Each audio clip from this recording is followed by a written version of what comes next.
警務人員協會希望當局統一警務人員監獄制度，又表示日前發生嘅消防員持刀要求會見官員事件，反映喺警隊之中建立心理輔導機制嘅迫切性。劉建瑩報導。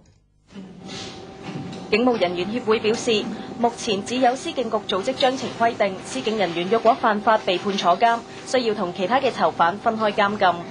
佢哋認為有關嘅制度應該延伸到去包括治安警等嘅所有其他紀律部門。佢哋又特別講到，喺06年甚至有司警人員犯法被判監1年半，但係監禁嘅地方唔係監獄，而係一個司警辦事處。呢名司警其後喺保釋期間就復職。警務人員協會認為呢一種差別待遇係唔公平㗎。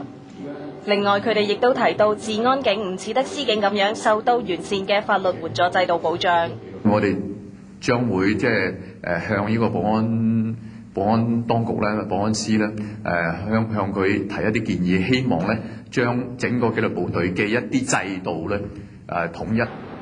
對於日前有消防員持刀要求會見官員，佢哋表示紀律部隊人員嘅心理素質非常重要，認為當局應該仿效鄰近地區建立心理輔導機制，為紀律部隊嘅人員提供獨立而保密嘅臨床心理輔導。澳門電視台記者劉建瑩報導。